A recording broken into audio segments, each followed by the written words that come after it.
কখনো কোনো বাগানের কোনো বৃক্ষকে দেখেছেন যেখানে সুগন্ধি ফুল থাকে, রসালো ফল থাকে? তখন মন প্রফুল্ল হয়ে ওঠে, মন থেকে সেই বৃক্ষের প্রতি ভালোবাসা জন্মায়। কিন্তু যিনি বাগানের মালিক, শুধুমাত্র তিনিই জানেন যে কিভাবে এই বৃক্ষকে আগলে রাখতে হয়, কিভাবে তার পরিচর্যা করলে এতে সুন্দর সুগন্ধি ফুল হবে, রসালো ফল হবে। কখনো কখনো প্রয়োজনের থেকে বেশি রোদ পেলে এই বৃক্ষগুলি শুকিয়ে যায়, প্রয়োজনের থেকে কম রোদ পেলেও এই বৃক্ষ কিন্তু শুকিয়ে যায়। প্রয়োজনের থেকে কম জল যদি পায়, এই বৃক্ষ শুকিয়ে যেতে পারে। প্রয়োজনের থেকে অতিরিক্ত জল যদি পায়, তখনও এই বৃক্ষের শিকড়গুলি নষ্ট হয়ে যেতে পারে। এবার এটাই কিন্তু আমাদের সংসারের সাথেও হয়। আমাদের সংসারের সকল প্রতিভাশালী ব্যক্তি, যেমন লেখক, বিচারক, প্রবক্তা, যোদ্ধা, এদের সবার ক্ষেত্রে এই কথাটাই প্রযোজ্য। যদি বেশি প্রশংসা করা হয়, তাহলেও এরা হারিয়ে যাবেন। প্রয়োজনের থেকে বেশি যদি নিন্দা করা হয়, তখনও তারা নত হয়ে পড়বেন।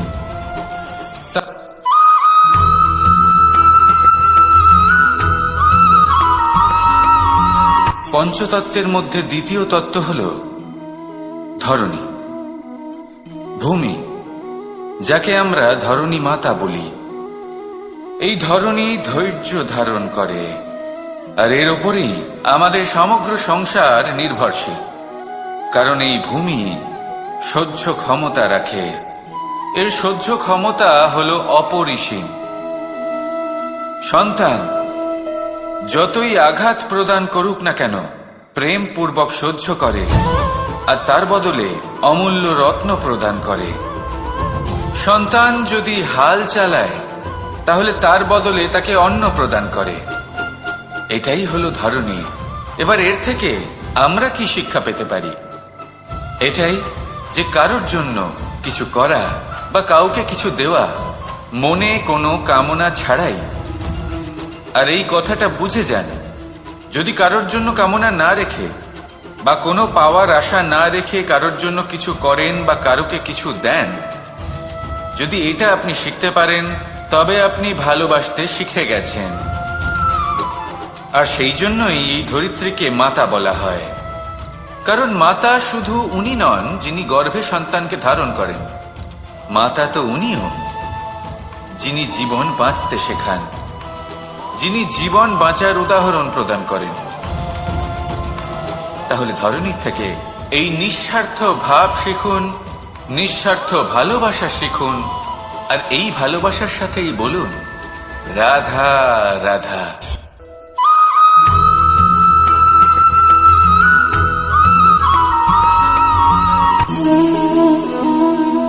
নিয়তি। রাধা আমাকে বলে, কৃষ্ণ, যদি তুমি জানো যে নিয়তিতে কি আছে, তাহলে তাকে বদলে দাও না কেন?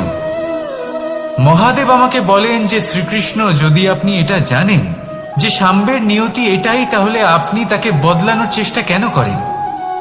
কেন? কারণ আমি একজন পিতা, আর পিতার কর্তব্য এটাই, তিনি যেন সম্ভাব্য সব চেষ্টা করেন নিজের সন্তানের মঙ্গলের জন্য। নিয়তি আমি জানি, কিন্তু এটাও আমি জানি যে কর্মের থেকে বড় আর কোনো নিয়তি হতে পারে না। অভিজ্ঞতাও রয়েছে যে কর্মের হাতে নিয়তির এই চক্র বদলে যেতে পারে। তাই জীবনে যদি আপনার কখনো এমন মনে হয় যে এটা তো অসম্ভব, তখনও চেষ্টা করা কখনোই ছাড়বেন না। কে বলতে পারে আপনারই কর্মের কোনো এক বীজ হয়তো নিয়তির চাকায় আটকে গেল, আর নিয়তিকে নিজের পথ পাল্টাতে হলো, ঠিক কিনা? সেই জন্য নিয়তিকে ভাগ্য মেনে নিয়ে চুপ করে বসে থাকবেন না। নিজের নিয়তি স্বয়ং নিজের কর্মের দ্বারা নির্ধারিত করুন, কারণ আপনার এই কর্মের ওপরেই আপনার অধিকার রয়েছে। আর এই অধিকারকে নিয়তি অনেক সময় সম্মানও করে।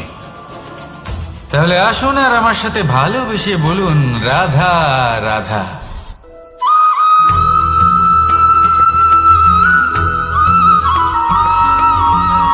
মানুষ ভাবেন যে ধন অর্জন করা হলো অত্যন্ত গুরুত্বপূর্ণ। তিনি আজীবন ধন অর্জন করতে থাকেন, ধন অর্জন করার চেষ্টা করতে থাকেন। সে যাই হয়ে যাক না কেন, পরিশ্রম করতে থাকেন।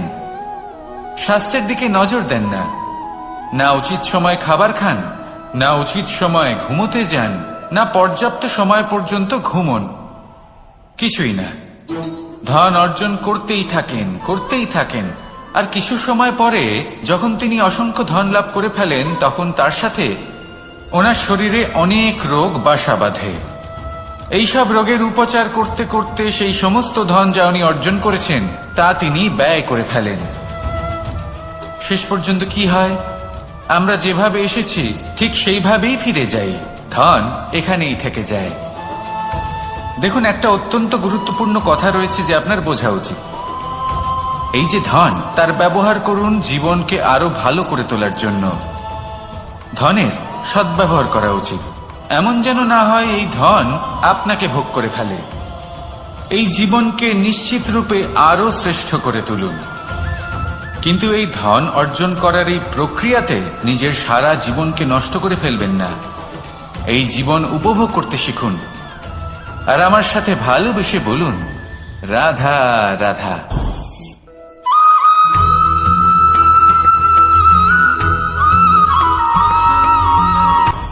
আপনি কখনো পর্বতের শিখরে উঠেছেন?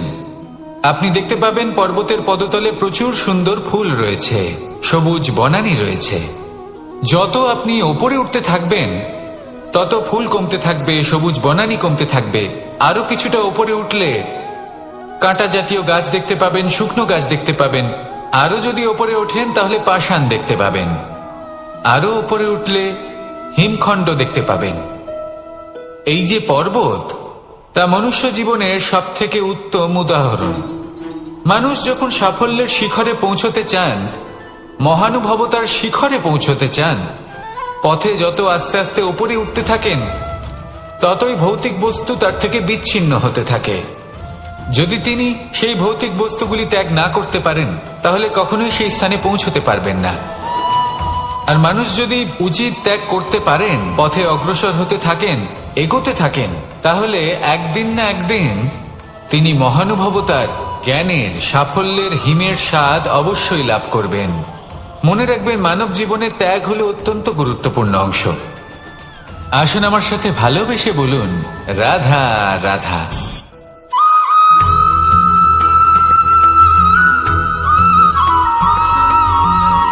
কেউ বলে জীবন খুব ক্ষণস্থায়ী, কেউ বলে জীবন হলো একটা সুন্দর স্বপ্নের মতো, আবার কেউ বলবে জীবন হলো এক কঠোর সত্য। কিন্তু জীবন আসলে কি? জীবন হলো আপনারই প্রতিবিম্ব, একটা দর্পণ। অর্থাৎ আপনি জীবনকে সেইভাবেই পাবেন যেরকম আপনি নিজেকে প্রতিপন্ন করবেন। যদি আপনি দর্পণের দিকে তাকিয়ে হাসেন, তাহলে আপনি সামনে হাসিমুখী দেখতে পাবেন। এবার যদি আপনি গম্ভীর হয়ে থাকেন, তাহলে আপনি একজন রুষ্ট ব্যক্তি দেখতে পাবেন। শেষে সবথেকে বেশি গুরুত্বপূর্ণ হলো আপনার চেষ্টা। আপনাকে সবসময় চেষ্টা করতে হবে যাতে আপনি নিজেকে প্রসন্ন এবং ইতিবাচক মনোভাবে রাখেন। এটা হলো আপনারই উত্তরদায়িত্ব, তাকে পালন করুন। এই মনকে প্রসন্ন রাখুন, এই সংসারকে সুন্দর বলে মনে হবে। আর এই মন প্রসন্ন হয়ে বলবে, রাধা রাধা।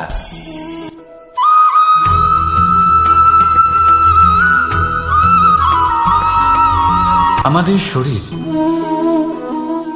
প্রকৃতির সর্বশ্রেষ্ঠ রচনা। যে অঙ্গ প্রত্যঙ্গ আমরা লাভ করেছি, প্রত্যেকটির মধ্যে একটি নিজস্ব বার্তা রয়েছে। একটু ভেবে দেখুন, দুটি চোখ দিয়েছে দেখার জন্য, দুটি কান দিয়েছে শোনার জন্য, নাসিকাও আছে দুটি, দুটি হাত দিয়েছে দ্বিগুণ পরিশ্রম করার জন্য। কিন্তু জীব শুধুমাত্র একটি। তার উপরেও তীক্ষ্ণ বলিষ্ঠ দাঁত দিয়েছে তার রক্ষার জন্য। কখনো ভেবে দেখেছেন কেন?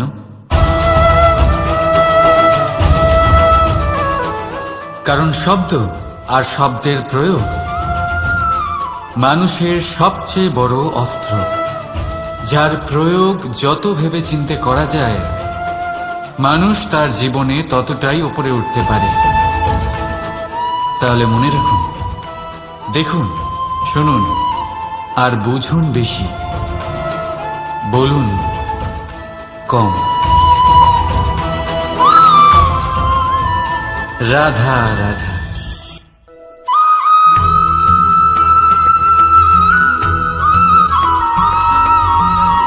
জীবন কিসের উপর নির্ভরশীল? ধনের উপর? বৈভবের অনুভব যদি আপনি করতে চান তাহলে তা পাবেন শুধু একতার দ্বারা, সংগঠনের দ্বারা। যদি আপনাকে উদাহরণ দিই, নিজের এই হাতটাকে দেখুন, 5টা আঙুল রয়েছে। কোনো একটা বস্তুকে নিজের একটা আঙুল দ্বারা তুলে ধরার চেষ্টা করে দেখুন, বড়ই কষ্ট হবে। তখন আপনি বুঝতে পারবেন যখন এই 5টি আঙুল একত্রিত হয় তখন কোনো কাজ কতটা সহজ হতে পারে। এটাই হলো শক্তি, একতার। সব থেকে ভালো উদাহরণ যদি আপনাকে দিই তাহলে বাঁশি। এই বাঁশি থেকে অত্যন্ত মধুর সুর নির্গত হয় যা সবার মন প্রসন্ন করে দেয়। এই কথা সত্যি, কিন্তু এই বাঁশি আমি একটা বা দুটো আঙুল দিয়ে বাজাতে পারবো না। আমাকে প্রত্যেকটা আঙুল ব্যবহার করতেই হবে, তবেই এর থেকে মধুর সুর নির্গত হবে যা সকলকে প্রসন্ন করবে, ঠিক কিনা? ঠিক এইভাবেই যদি আপনি চান যে আপনার জীবনরূপী বাঁশি থেকেও মধুর সুর নির্গত হোক বা সবার মনকে প্রসন্ন করে তুলুক, তাহলে আপনাকেও জীবনে একতা নিয়ে আসতেই হবে। আপনি একাও কর্ম করতে পারেন, পথ চলতেও পারেন, সামনেও এগোতে পারেন, সাফল্যও লাভ করতে পারেন। কিন্তু যখন সকলে একসাথে এগোবেন, সেই পথে চলবেন, সেই কর্মই করবেন, তখন লক্ষ্যে অবশ্যই পৌঁছবেন, সাফল্য অবশ্যই লাভ করবেন। কিন্তু সেই সাফল্য এবং তার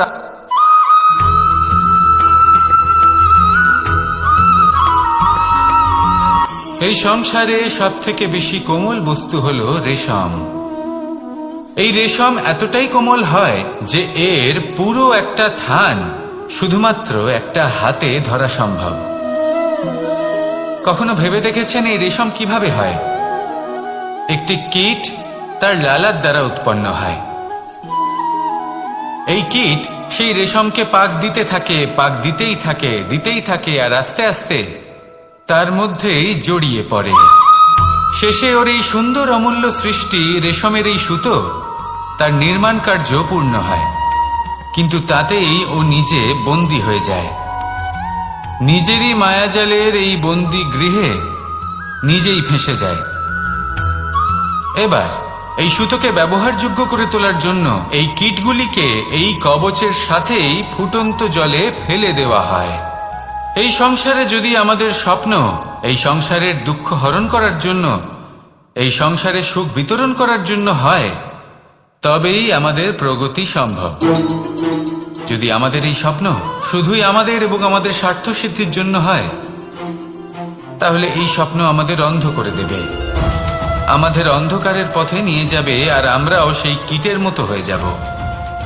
নিজেদেরই মায়াজালে আমরা নিজেই ফেঁসে যাব, আর শেষে আমরা যদি কিছু লাভ করি তা হবে একাকিত্ব, অন্ধকারময় মৃত্যু। তাই স্বপ্ন অবশ্যই দেখুন, কিন্তু এমন ভাবে স্বপ্ন দেখবেন না যে তার এই বন্দিগৃহে আপনি নিজেই ফেঁসে গেলেন। স্বপ্ন দেখুন পরোপকারে।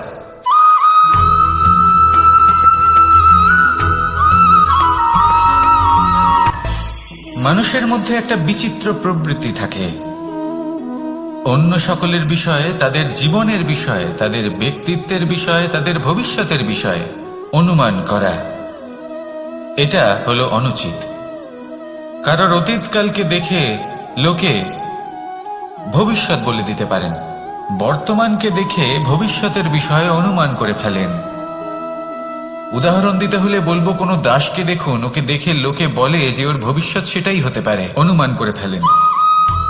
আর এই রাজাকে দেখুন, উনি তো কত সুখী হবেন, উনি তো জগতের সব থেকে অধিক সুখী মানুষ, কত সুখ সুবিধা আছে ওনার কাছে, ধারণা করে ফেলেন।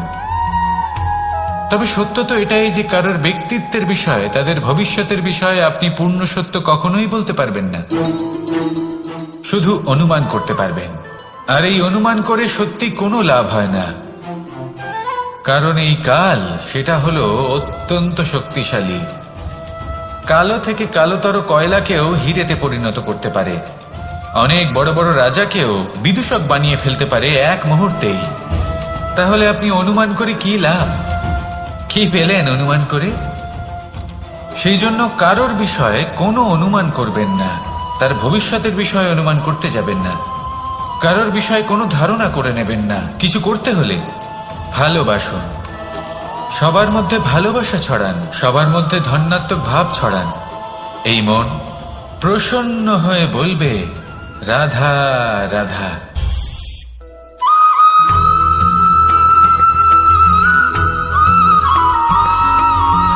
পঞ্চতত্ত্বের মধ্যে দ্বিতীয় তত্ত্ব হল ধরণী, ভূমি, যাকে আমরা ধরণী মাতা বলি।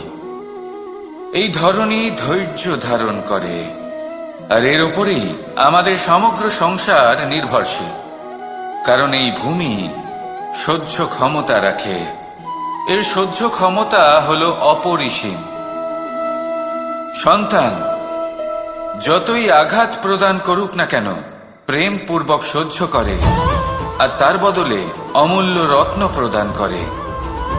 সন্তান যদি হাল চালায়, তাহলে তার বদলে তাকে অন্ন প্রদান করে। এটাই হলো ধরণী। এবার এর থেকে আমরা কি শিক্ষা পেতে পারি? এটাই যে কারোর জন্য কিছু করা বা কাউকে কিছু দেওয়া মনে কোনো কামনা ছাড়াই। আর এই কথাটা বুঝে যান, যদি কারোর জন্য কামনা না রেখে বা কোনো পাওয়ার আশা না রেখে কারোর জন্য কিছু করেন বা কারোকে কিছু দেন, যদি এটা আপনি শিখতে পারেন, তবে আপনি ভালোবাসতে শিখে গেছেন। আর সেই জন্যই এই ধরিত্রীকে মাতা বলা হয়। কারণ মাতা শুধু উনি নন যিনি গর্ভে সন্তানকে ধারণ করেন, মাতা তো উনিও যিনি জীবন বাঁচতে শেখান, যিনি জীবন বাঁচার উদাহরণ প্রদান করেন। তাহলে ধরণীর থেকে এই নিঃস্বার্থ ভাব শিখুন, নিঃস্বার্থ ভালোবাসা শিখুন, আর এই ভালোবাসার সাথেই বলুন, রাধা রাধা।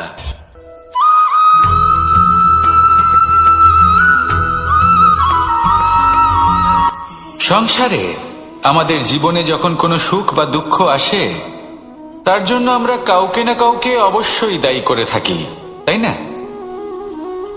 এই ব্যক্তি আমাদের সাথে এরকম কাজ করেছেন, তাই আমার সাথে এমন হলো। ওই ব্যক্তি যদি এমনটা না করতেন, তাহলে আজ আমি ওই স্থানে পৌঁছতে পারতাম।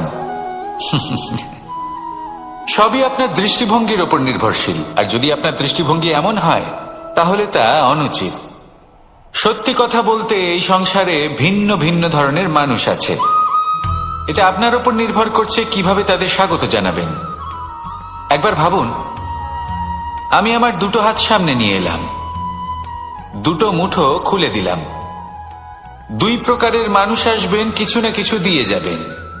এই মুঠো যদি আমি বন্ধ করে দিই, তাহলে না কেউ আমাকে কিছু দিতে পারবে, না আমার কিছু যাবে আসবে।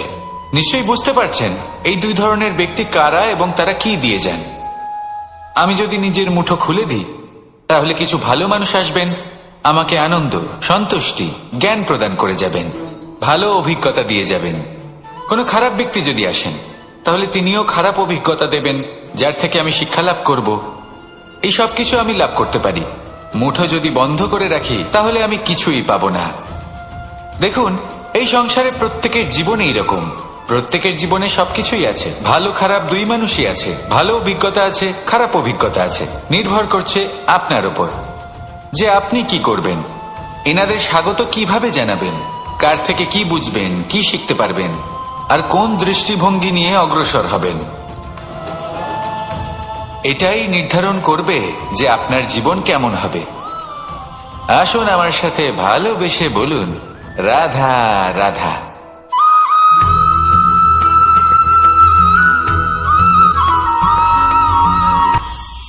এটা হলো ধান গাছ। এর থেকে যে চাল উৎপন্ন হয় তা মানুষ গ্রহণ করেন। আর এটা কি? এ হলো জংলি ঘাস। একবার ভেবে দেখুন, যদি এই জংলি ঘাস ধান গাছের আশেপাশে থাকে, তাহলে কি হবে? ধান উৎপন্ন হতে পারবে? তা উৎকৃষ্ট হতে পারবে? আমরা কি তা গ্রহণ করতে পারবো? কখনোই নয়। এই জংলি ঘাস ধানকে নষ্ট করে দেবে। কিন্তু নিজে জীবিত থাকবে। এটাই হলো আজকের শিক্ষা। এই সংসারে যদি আপনি নীতির পথে চলতে চান, উচিত কর্ম করতে চান, সংসারকে সেবা করতে চান, তাহলে জংলি ঘাসের মতো ব্যক্তিদের থেকে সবসময় দূরে থাকতে হবে। সেই ব্যক্তি যারা দুর্নীতি এবং মিথ্যা দ্বারা পরিপূর্ণ, যাদের ব্যবহার অশুভ, যাদের অনেক অশুভ গুণ রয়েছে, তারা সঠিক নয়।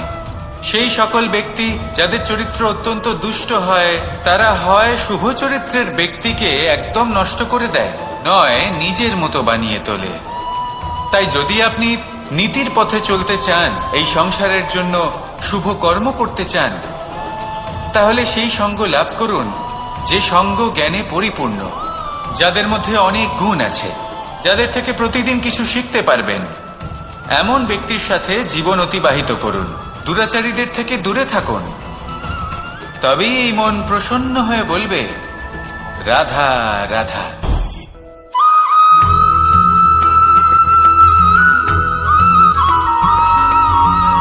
মানুষের মানসিকতা এমন হয় যে সে যতটা করে আশা করে যে তার থেকে অনেক বেশি তার বদলে সে পাবে।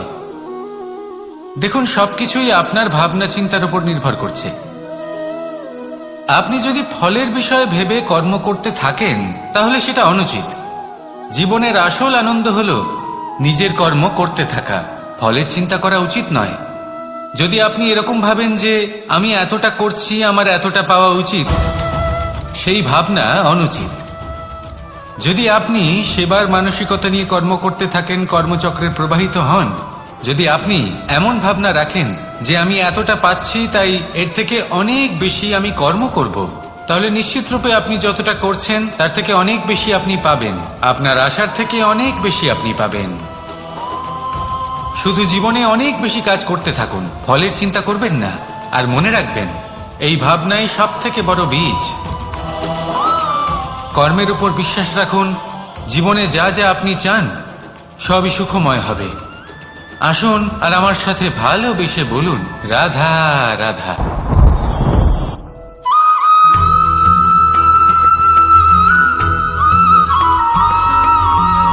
আপনি কখনো কোনো বাজকে নিজের বাসা বানাতে দেখেছেন?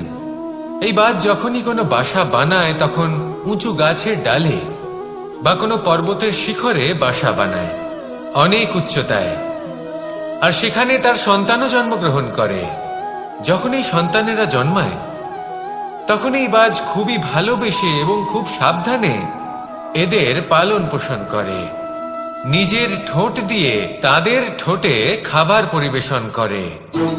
কিন্তু যেই সেই সন্তানেরা হৃষ্টপুষ্ট হয়ে যায় এবং সেই কথা বাজ নিজে বুঝতে পেরে যায়, সেই বাজ নিজেই সেই বাসা ছিন্ন ভিন্ন করে দেয়। সেই সন্তান যাদের সবেমাত্র ডানা গজিয়েছে, কিভাবে উঠতে হয় তারা জানে না, সেই সন্তানগুলিকে উচ্চতা থেকে ঠেলে দেয়। সেই সন্তান প্রথমে ভয়ভীত হয়ে যায়।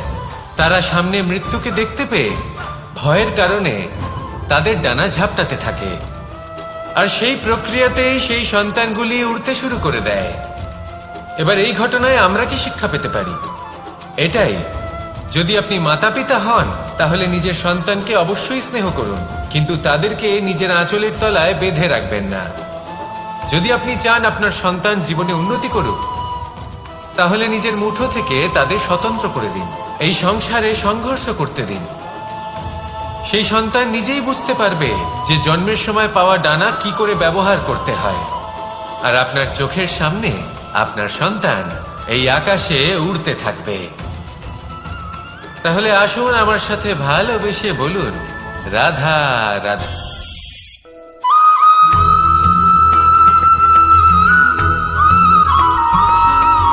বসন্ত ঋতু, এই সময় মন আনন্দে ভরে থাকে। এমন মনে হয় যেন আমরা আকাশে বিচরণ করতে চলে যাই, কিন্তু সেটা তো সম্ভব নয়। সেই জন্য হয়তো আমরা ঘুড়ি ওড়াই, এই ঘুড়িকে নিজেদের প্রতিরূপ মনে করে। এবার অনেক মানুষ আছেন যারা ঘুড়ি ওড়ান, কিন্তু এই কর্মের সারমর্ম কি সেটা কজন বুঝতে পারেন? আপনি এটা মনে করুন যে আপনি হলেন সেই ঘুড়ি। আর এই সুতো যিনি ধরে রয়েছেন তিনি হলেন পরমাত্মা। আর এই সুতো যেখান থেকে শুরু হয় সেই লাটাই হলো আমাদের কর্মচক্র। এবার আপনি নিজেই অনুমান করুন যে এই উড়ান কার ওপর নির্ভরশীল, পরমাত্মার ওপর আর আপনার কর্মের ওপর। যদি পরমাত্মা আপনার হাত ধরে থাকেন, আপনার সাথে থাকেন, যদি আপনি শুভ কর্ম করতে থাকেন, আপনি এই আকাশে উড়তে থাকবেন। কিন্তু কোথাও যদি পরমাত্মার সাথে এই বন্ধন ছিন্ন হয়, আপনার কর্মচক্র খারাপ হয়ে যায় বা থেমে যায়, তাহলে আপনার এই ঘুড়ি কেটে যাবে আর দূরে কোনো গাছের ডালে গিয়ে আটকে যাবে। তাই শুধুমাত্র ঘুড়ি ওড়াবেন না, তার থেকে শিখুন, পরমাত্মার সাহচর্যে থাকুন, সবসময় শুভ কর্ম করতে থাকুন আর সবসময় এই আকাশে উড়তে থাকুন। আসুন আর আমার সাথে ভালোবেসে বলুন, রাধা।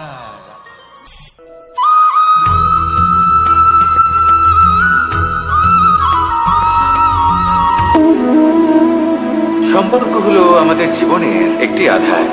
কিছু সম্পর্ক এমন যে আমরা জন্মসূত্রে লাভ করি, যেমন পরিবার, মা, বাবা। কিছু সম্পর্ক আছে যে আমরা জীবনে অর্জন করে থাকি, তা সে প্রেমের হোক, স্নেহের হোক বা বন্ধুত্বের।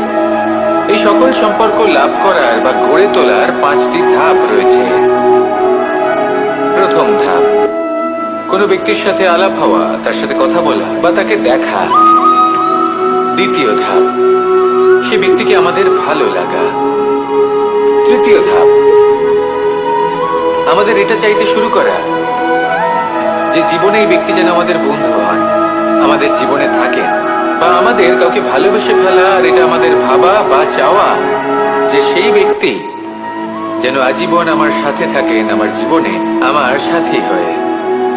চতুর্থ ধাপ, লাভ করা। এবার এই ধাপটি অনেক মানুষের পক্ষেই খুবই সরল হয়, বড়ই সরল ভাবে নিজেদের সঙ্গীকে লাভ করে থাকেন। কিছু মানুষের জন্য এই ধাপ অত্যন্ত কঠিন হয়ে থাকে। অনেক প্রতিকূল পরিস্থিতির উপর জয়লাভ করে তারা সঙ্গীকে লাভ করেন, কিন্তু লাভ অবশ্যই করেন। এরপরে আসে পঞ্চম, অন্তিম এবং সব থেকে গুরুত্বপূর্ণ ধাপ। সেটা হলো সেই সম্পর্ক পালন করা। এটা হলো এমন এক বিষয় যা প্রত্যেক মানুষের শেখা উচিত। যদি ব্যক্তি নিজের জীবনে সম্পর্ক রক্ষা করতে শিখে যান, তবে প্রত্যেক সম্পর্ক তার জীবনকে স্বর্গ করে তুলবে। আসুন আর আমার সাথে ভালোবেসে বলুন, রাধা রাধা।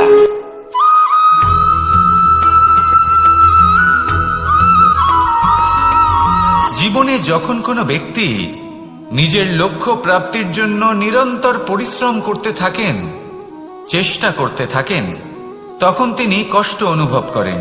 কখনো শারীরিক কষ্ট, কখনো মানসিক কষ্ট। এবার উনি এটা ভাবতে থাকেন যে আমি কি উচিত করছি নাকি অনুচিত করছি। কারণ অন্যদিকে এমন একজন ব্যক্তিও আছেন যিনি একদমই পরিশ্রম চেষ্টা করছেন না। তিনি মদিরা পান করেন, বিলাসিতায় জীবন কাটান, অলস প্রকৃতির হয়ে ওঠেন, নিদ্রাতে বিলীন হয়ে থাকেন আর ভাবেন যে তিনি সুখ লাভ করছেন। কিন্তু এরকম কেন হয়? কারণ যখন আমরা সৎ পথে থাকি, উচিত পথে চলি, লক্ষ্য প্রাপ্ত করার জন্য চেষ্টা করতে থাকি, তখন আমাদের ভেতরে থাকা নেতিবাচক শক্তি এবং পাপ এই দেহকে ত্যাগ করে দেয়।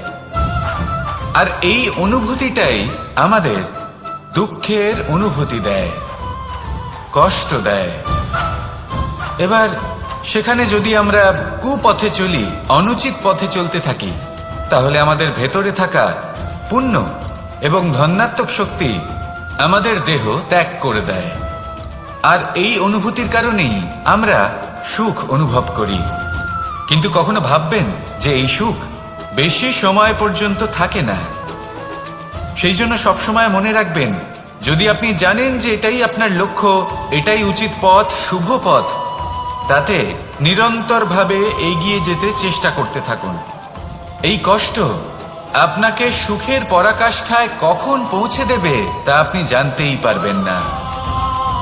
আসুন আমার সাথে ভালোবেসে বলুন, রাধা রাধা।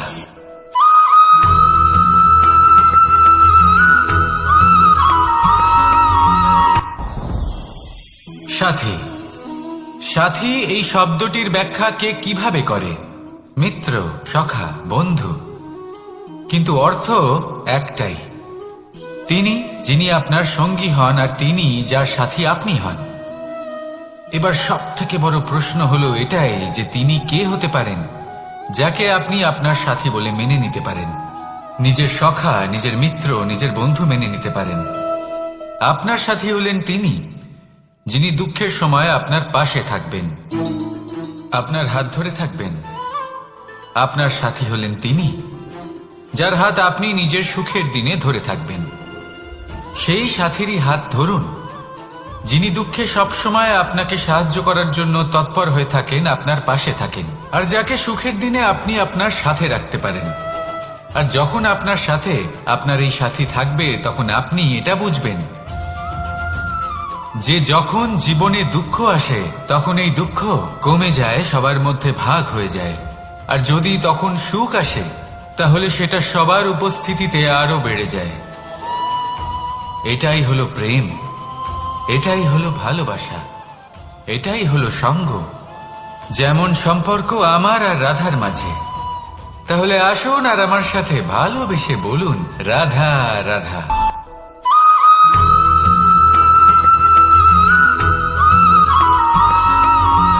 পঞ্চতত্ত্বের মধ্যে দ্বিতীয় তত্ত্ব হল ধরণী, ভূমি, যাকে আমরা ধরণী মাতা বলি। এই ধরণী ধৈর্য ধারণ করে, আর এর উপরেই আমাদের সমগ্র সংসার নির্ভরশীল। কারণ এই ভূমি সহ্য ক্ষমতা রাখে, এর সহ্য ক্ষমতা হল অপরিসীম। সন্তান যতই আঘাত প্রদান করুক না কেন প্রেম পূর্বক সহ্য করে, আর তার বদলে অমূল্য রত্ন প্রদান করে। সন্তান যদি হাল চালায় তাহলে তার বদলে তাকে অন্ন প্রদান করে। এটাই হলো ধরণী। এবার এর থেকে আমরা কি শিক্ষা পেতে পারি? এটাই যে কারোর জন্য কিছু করা বা কাউকে কিছু দেওয়া মনে কোনো কামনা ছাড়াই। আর এই কথাটা বুঝে যান, যদি কারোর জন্য কামনা না রেখে বা কোনো পাওয়ার আশা না রেখে কারোর জন্য কিছু করেন বা কারোকে কিছু দেন, যদি এটা আপনি শিখতে পারেন তবে আপনি ভালোবাসতে শিখে গেছেন। আর সেই জন্যই এই ধরিত্রীকে মাতা বলা হয়। কারণ মাতা শুধু উনি নন যিনি গর্ভে সন্তানকে ধারণ করেন, মাতা তো উনিও যিনি জীবন বাঁচতে শেখান, যিনি জীবন বাঁচার উদাহরণ প্রদান করেন। তাহলে ধরণীর থেকে এই নিঃস্বার্থ ভাব শিখুন, নিঃস্বার্থ ভালোবাসা শিখুন, আর এই ভালোবাসার সাথেই বলুন, রাধা রাধা।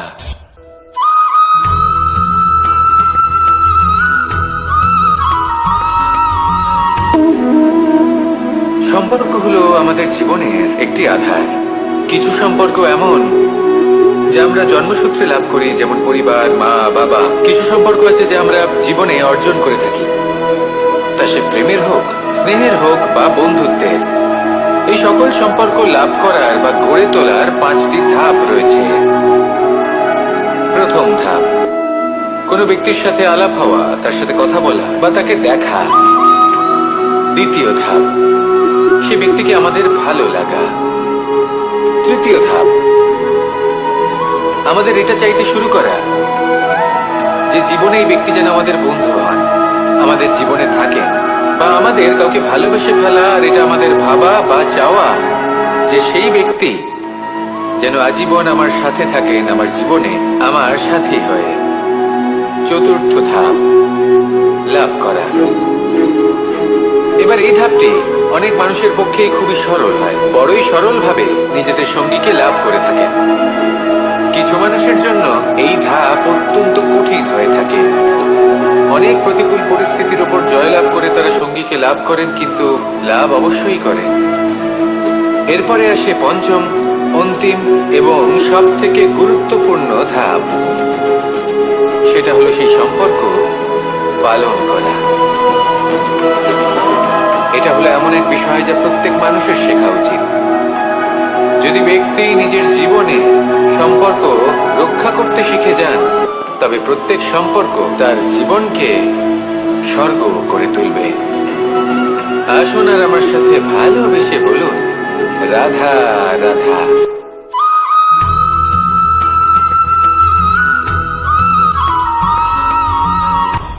আপনি কখনো পর্বতের শিখরে উঠেছেন? আপনি দেখতে পাবেন পর্বতের পদতলে প্রচুর সুন্দর ফুল রয়েছে, সবুজ বনানী রয়েছে। যত আপনি উপরে উঠতে থাকবেন তত ফুল কমতে থাকবে, সবুজ বনানী কমতে থাকবে। আরো কিছুটা উপরে উঠলে কাঁটা জাতীয় গাছ দেখতে পাবেন, শুকনো গাছ দেখতে পাবেন। আরো যদি উপরে ওঠেন তাহলে পাষাণ দেখতে পাবেন। আরো উপরে উঠলে হিমখণ্ড দেখতে পাবেন।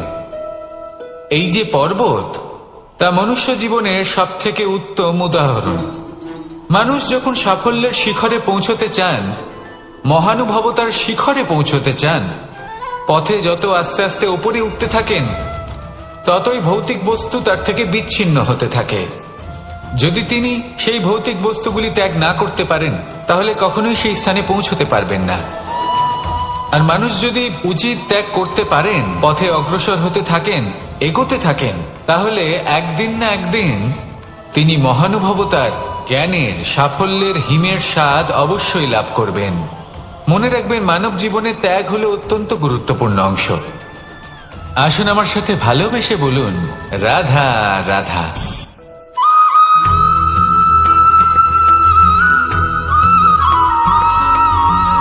মানুষের মানসিকতা এমন হয় যে সে যতটা করে আশা করে যে তার থেকে অনেক বেশি তার বদলে সে পাবে। দেখুন, সবকিছুই আপনার ভাবনা চিন্তার উপর নির্ভর করছে। আপনি যদি ফলের বিষয়ে ভেবে কর্ম করতে থাকেন তাহলে সেটা অনুচিত। জীবনের আসল আনন্দ হলো নিজের কর্ম করতে থাকা, ফলের চিন্তা করা উচিত নয়। যদি আপনি এরকম ভাবেন যে আমি এতটা করছি, আমার এতটা পাওয়া উচিত, সেই ভাবনা অনুচিত। যদি আপনি সেবার মানসিকতা নিয়ে কর্ম করতে থাকেন, কর্মচক্রে প্রবাহিত হন, যদি আপনি এমন ভাবনা রাখেন যে আমি এতটা পাচ্ছি তাই এর থেকে অনেক বেশি আমি কর্ম করব, তাহলে নিশ্চিত রূপে আপনি যতটা করছেন তার থেকে অনেক বেশি আপনি পাবেন। আপনার আশার থেকে অনেক বেশি আপনি পাবেন। শুধু জীবনে অনেক বেশি কাজ করতে থাকুন, ফলের চিন্তা করবেন না। আর মনে রাখবেন, এই ভাবনাই সব থেকে বড় বীজ। কর্মের উপর বিশ্বাস রাখুন। জীবনে যা যা আপনি চান সবই সুখময় হবে। আসুন আর আমার সাথে ভালোবেসে বলুন, রাধা রাধা।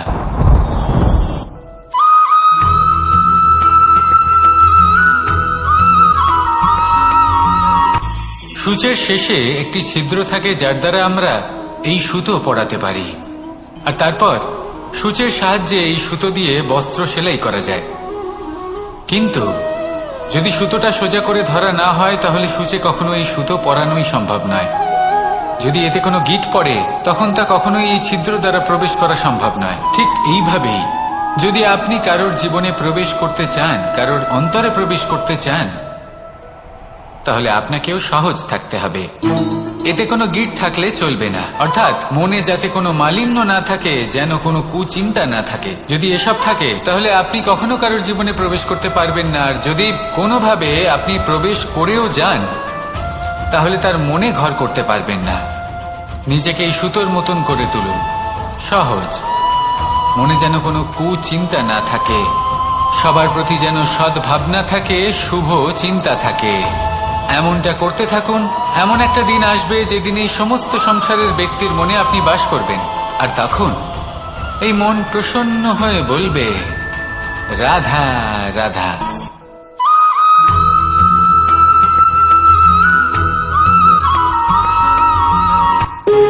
যখন মানুষের মৃত্যু হয় তখন কি হয়?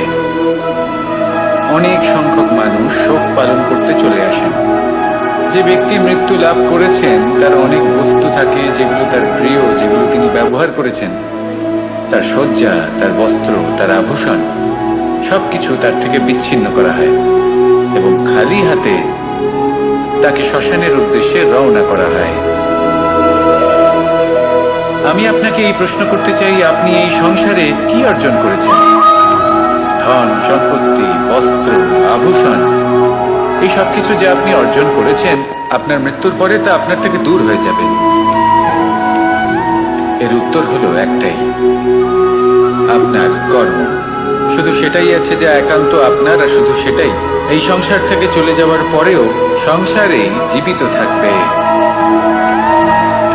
যদি আপনি দুষ্কর্ম করেন, তাহলে এই সংসার আপনাকে একটি অনুচিত উদাহরণ হিসেবে মনে রাখবে যে এই ব্যক্তি খুব পাপী ছিল, অনুচিত কর্ম করতেন।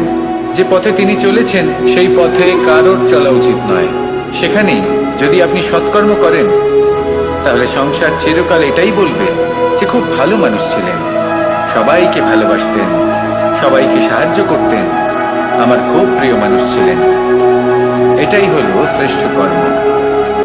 সেই জন্য জীবনে শুধুমাত্র ধন, সম্পত্তি, আভূষণ এই সব অর্জন করতে গিয়ে নিজের মনোনিবেশ করবেন না। শ্রেষ্ঠ কর্ম করুন। সংসার থেকে চলে যাওয়ার পরেও এই কর্মই এই সংসারে আপনাকে জীবিত রাখবে। আসুন আমার সাথে ভালোবেসে বলুন, রাধা রাধা।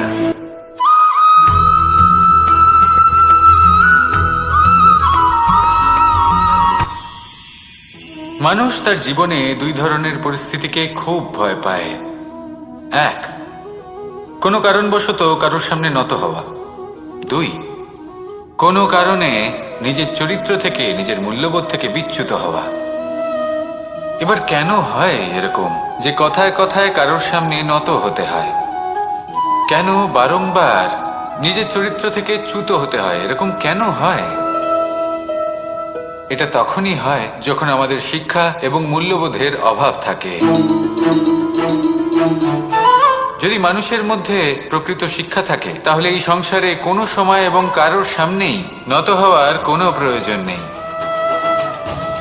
যদি মানুষের মধ্যে মূল্যবোধ থাকে, তাহলে তাকে নিজের মূল্যবোধ বা চরিত্র থেকে বিচ্যুত হতে হয় না, তা সে যাই হয়ে যাক না কেন।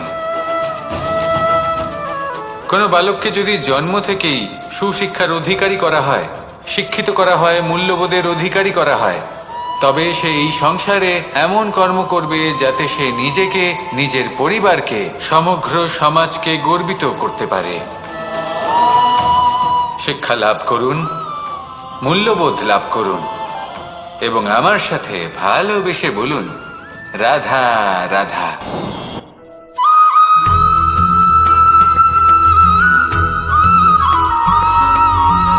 কথায় আছে যে এমন কোনো অক্ষর নেই যার দ্বারা কোনো মন্ত্র হয় না, এমন কোনো বনস্পতি নেই যা নিজেই একটা ঔষধি নয়, পৃথিবীর এমন কোনো ব্যক্তি নেই যার মধ্যে কোনো যোগ্যতা থাকে না।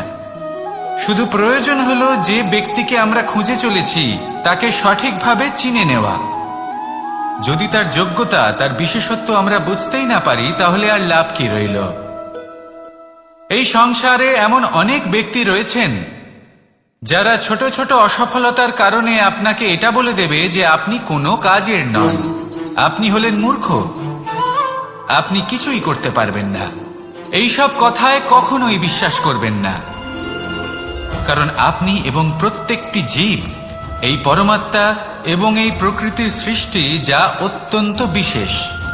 যদি আপনাকে উদাহরণ দিই, তাহলে একদিকে আছে তরোয়াল, একটা বড় লম্বা তরোয়াল, যার দ্বারা যুদ্ধ করা যায়, জয়লাভ করা যায়। আর অন্যদিকে রয়েছে একটা ছোট্ট সূচ, কিন্তু যে কাজ একটা ছোট্ট সূচ করতে পারে তা একটা তরোয়াল দ্বারা সম্ভব নয়। এর অর্থ হলো এটাই যে প্রত্যেকটা রচনা অত্যন্ত অমূল্য এবং অত্যন্ত বিশেষ হয়। তাহলে বিশ্বাস রাখুন যে আপনি অত্যন্ত বিশেষ একজন, আর প্রেমের সাথে বলুন, রাধা রাধা।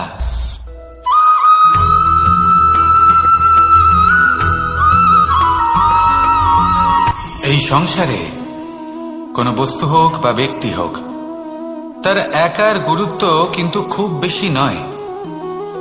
একটা উদাহরণ হিসেবে বৃষ্টির ফোঁটাকে ভেবে দেখুন। যদি একটি বৃষ্টির ফোঁটা হয়, তাহলে তার খুব বেশি গুরুত্ব থাকে না, কিন্তু যখন সহস্র বৃষ্টির ফোঁটা মেঘের মধ্যে দিয়ে ঝরে পড়ে, তখন সেটা বর্ষার রূপ ধারণ করে। সেই বর্ষা যা এই প্রকৃতিকে শান্ত করে। সেইভাবেই পাথরের ছোট টুকরো তার খুব বেশি গুরুত্ব থাকে না, কিন্তু যখন অসংখ্য পাথরের টুকরো একত্রিত হয় তখন তা পর্বতের আকার ধারণ করে। সেইভাবেই কিছু মানুষ যখন একত্রিত হন তখন তৈরি হয় পরিবার, কিছু পরিবার যখন একত্রিত হয় তখন তৈরি হয় সমাজ, যখন অনেক সংখ্যক সমাজ একত্রিত হয় তখন তৈরি হয় রাজ্য। এবার এই রাজ্যের সবথেকে গুরুত্বপূর্ণ ব্যক্তি হতে পারেন রাজা, কিন্তু তাও সেই রাজা একা কিছু করতে পারেন না। যুদ্ধ লড়ার সময় তারও নিজের সৈন্যদলকে প্রয়োজন পড়ে। কিন্তু এই সংসারে এমন একজন ব্যক্তি আছেন যিনি একাই সব কাজ করতে থাকেন, এবং সেই ব্যক্তি হলেন মা। আমাদের জীবনে একজন পিতার ভূমিকা কিন্তু নিঃসন্দেহে অমূল্য, কিন্তু আমাদের সকলের জীবনে যে ভূমিকা একজন মায়ের তা অন্য কারোর থাকে না। একজন মা একাই সন্তানকে বড় করতে পারেন, সংস্কারী করে তুলতে পারেন, তার জন্য পরিশ্রম করেন। আর এত কিছু কাজ করার পরেও তার কাজের জন্য তিনি প্রশংসা অবশ্য পান না। উল্টে যদি সেই সন্তান অনুচিত পথে চালিত হয়, অনুচিত কর্ম করে, তখন সেই মাকেই অপবাদের পাত্র হয়ে উঠতে হয়। আমাদের জীবনে মায়ের যোগদান কতটা সেটা বুঝুন। আপনাকে বড় করে তোলার জন্য উনি কতটা পরিশ্রম করেছেন সেটা বুঝুন। আজ থেকে, এখন থেকে, এই মুহূর্ত থেকে মাকে সম্মান করতে শিখুন। যখন সময় পাবেন, যখন সুযোগ হবে, তখন তার প্রশংসা করুন, ওনারও ভালো লাগবে। আর মায়ের এই মমতার জন্য, তার এই ভূমিকার জন্য আসুন সবাই মিলে আমরা তাকে প্রণাম করি, আর সকলে মিলে ভালোবেসে বলি, রাধা রাধা।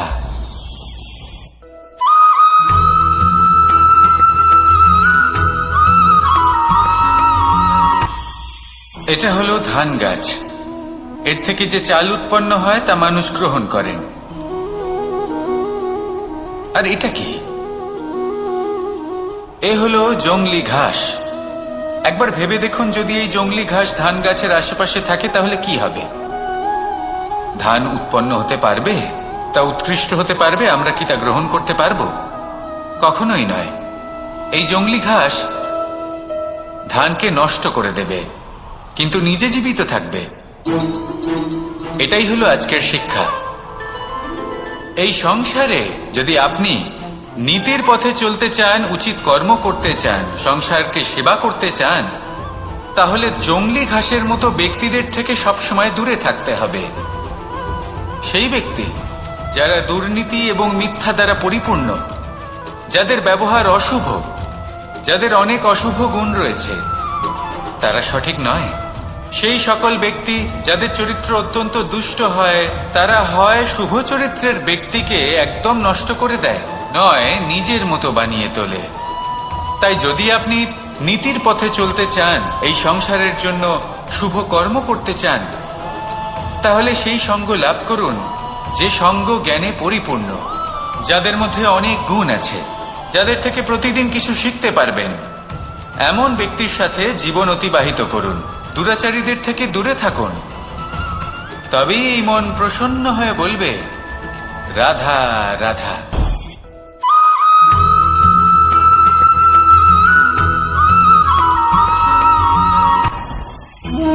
ভোজন। এবার ভোজন সংগ্রহ করার জন্য মানুষ কি না করেন, সব সময় চেষ্টা করতে থাকেন। ফসল উৎপাদনের জন্য অনেক পরিশ্রম করতে থাকেন, কিন্তু অনেক সময় অনেক পরিশ্রম করার পরেও ফসল ভালো উৎপাদন হয় না। এর কারণ কি? কারণ হলো এটাই যে আপনি পরিশ্রম হয়তো অনেক করেছেন, কিন্তু আপনার নজর তো সেই বীজের দিকে ছিলই না যা আপনি রোপণ করেছেন। সেই জন্য সব সময় কোনো বীজ রোপণ করার আগে তাকে পরখ করে দেখুন, তা অত্যন্ত আবশ্যক। আর সেইভাবেই যখনই কোনো কর্মের প্রশ্ন আসে, তাহলে সেখানে শুধুমাত্র পরিশ্রম যথেষ্ট নয়। সেই কাজের প্রতি আপনার কর্তব্য কি, আপনার উদ্দেশ্য কি, সেটা জানা হলো অত্যন্ত গুরুত্বপূর্ণ। তাই কর্ম করুন, কিন্তু সেই কর্মের প্রতি আপনার যা উদ্দেশ্য তার মাহাত্ম্য বুঝতে চেষ্টা করুন। তাহলে আসুন আমার সাথে ভালোবেসে বলুন, রাধা রাধা।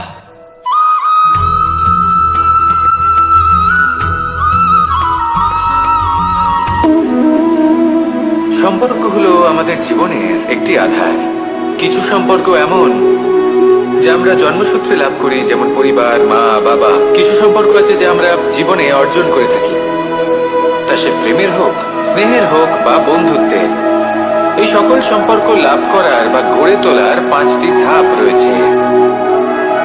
প্রথম ধাপ, কোনো ব্যক্তির সাথে আলাপ হওয়া, তার সাথে কথা বলা বা তাকে দেখা। দ্বিতীয় ধাপ, সে ব্যক্তিকে আমাদের ভালো লাগা। তৃতীয় ধাপ,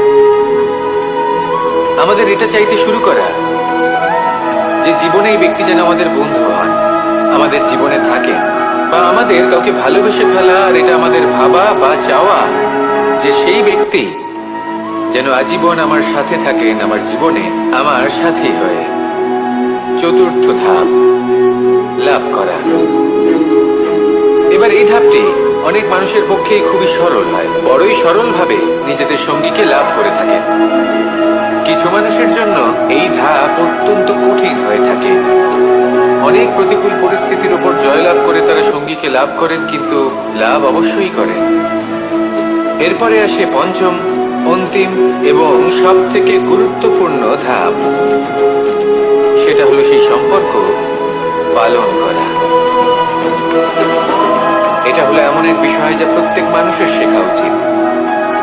যদি ব্যক্তি নিজের জীবনে সম্পর্ক রক্ষা করতে শিখে যান, তবে প্রত্যেক সম্পর্ক তার জীবনকে স্বর্গ করে তুলবে। আসুন আর আমার সাথে ভালোবেসে বলুন, রাধা রাধা।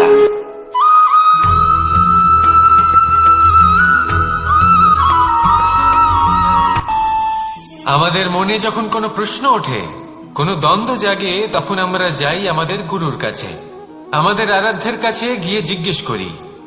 এইভাবেই একদিন আমি পৌঁছলাম আমার আরাধ্যের কাছে, আমার মহাদেবের কাছে, আর ওনাকে প্রশ্ন করলাম যে মহাদেব, জীবনে আনন্দ পাওয়ার, উৎসব পালনের, প্রেম ভাগ করে নেবার, জীবনকে উপভোগ করে নেওয়ার সর্বশ্রেষ্ঠ সময় কোনটা? মহাদেব হাসলেন আর উনি বললেন, জীবনে উৎসব পালনের সব থেকে শ্রেষ্ঠ দিন হল মৃত্যুর ঠিক আগের দিনটা। প্রেম ভাগ করে নেওয়ার সব থেকে শ্রেষ্ঠ মুহূর্ত হল মৃত্যুর ঠিক আগের মুহূর্ত। জীবনকে উপভোগ করে নেওয়ার সর্বশ্রেষ্ঠ প্রহর হল মৃত্যুর 1 প্রহর পূর্বে। তখন আমি চমকে গেলাম। আমি বললাম, কিন্তু মহাদেব, মৃত্যু তো অনিশ্চিত, আমরা জানিও না কবে আমাদের মৃত্যু হবে। মহাদেব আবার হাসলেন।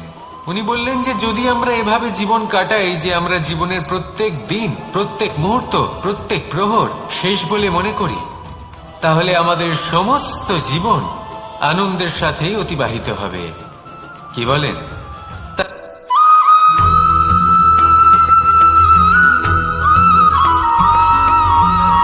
এই সংসারে কোনো বস্তু হোক বা ব্যক্তি হোক, তার একার গুরুত্ব কিন্তু খুব বেশি নয়। একটা উদাহরণ হিসেবে বৃষ্টির ফোঁটাকে ভেবে দেখুন। যদি একটি বৃষ্টির ফোঁটা হয় তাহলে তার খুব বেশি গুরুত্ব থাকে না, কিন্তু যখন সহস্র বৃষ্টির ফোঁটা মেঘের মধ্যে দিয়ে ঝরে পড়ে, তখন সেটা বর্ষার রূপ ধারণ করে। সেই বর্ষা যা এই প্রকৃতিকে শান্ত করে। সেইভাবেই পাথরের ছোট টুকরো, তার খুব বেশি গুরুত্ব থাকে না, কিন্তু যখন অসংখ্য পাথরের টুকরো একত্রিত হয় তখন তা পর্বতের আকার ধারণ করে। সেইভাবেই কিছু মানুষ যখন একত্রিত হন তখন তৈরি হয় পরিবার, কিছু পরিবার যখন একত্রিত হয় তখন তৈরি হয় সমাজ, যখন অনেক সংখ্যক সমাজ একত্রিত হয় তখন তৈরি হয় রাজ্য। এবার এই রাজ্যের সব থেকে গুরুত্বপূর্ণ ব্যক্তি হতে পারেন রাজা, কিন্তু তাও সেই রাজা একা কিছু করতে পারেন না। যুদ্ধ লড়ার সময় তারও নিজের সৈন্যদলকে প্রয়োজন পড়ে। কিন্তু এই সংসারে এমন একজন ব্যক্তি আছেন যিনি একাই সব কাজ করতে থাকেন, এবং সেই ব্যক্তি হলেন মা। আমাদের জীবনে একজন পিতার ভূমিকা কিন্তু নিঃসন্দেহে অমূল্য, কিন্তু আমাদের সকলের জীবনে যে ভূমিকা একজন মায়ের তা অন্য কারোর থাকে না। একজন মা একাই সন্তানকে বড় করতে পারেন, সংস্কারী করে তুলতে পারেন, তার জন্য পরিশ্রম করেন। আর এত কিছু কাজ করার পরেও তার কাজের জন্য তিনি প্রশংসা অবশ্য পান না।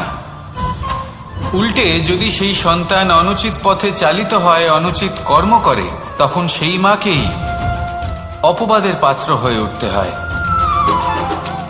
আমাদের জীবনে মায়ের যোগদান কতটা সেটা বুঝুন। আপনাকে বড় করে তোলার জন্য উনি কতটা পরিশ্রম করেছেন সেটা বুঝুন। আজ থেকে, এখন থেকে, এই মুহূর্ত থেকে মাকে সম্মান করতে শিখুন।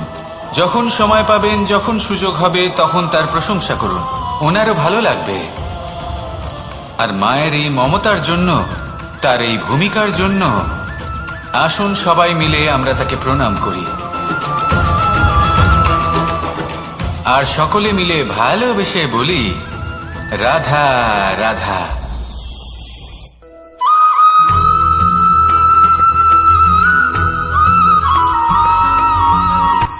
এই সংসারে সাফল্য লাভ করার জন্য জ্ঞানের প্রয়োজন হয়, পরিশ্রমের প্রয়োজন হয়, দৃঢ় নিষ্ঠার প্রয়োজন হয়, নিরন্তর চেষ্টা করা প্রয়োজনীয়।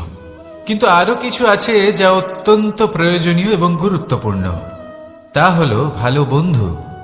তাদের থাকা অত্যন্ত প্রয়োজনীয়। যদি ভালো বন্ধু থাকে তাহলে সময় এলে তারা ঢাল হয়ে আপনাকে সুরক্ষা করবেন। সময় এলে অস্ত্রের মতো শত্রুকে সংহারও করবেন।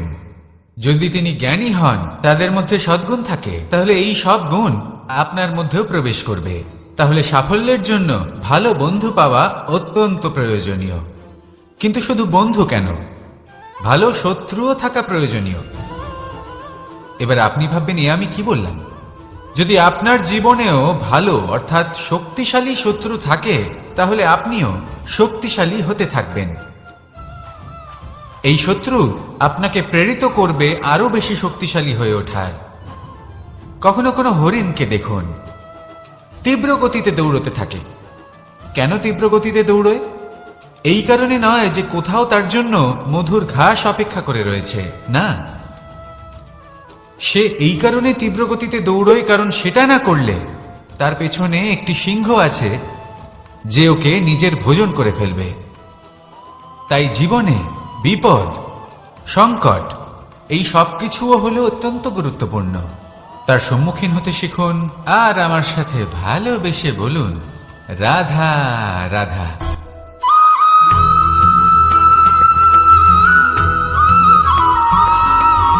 কথায় আছে, প্রত্যেক পুত্র তার পিতার প্রতিচ্ছবি হয়, আর সমস্ত প্রতিচ্ছবি চায় যেন সে তার অস্তিত্ব প্রাপ্ত করতে পারে।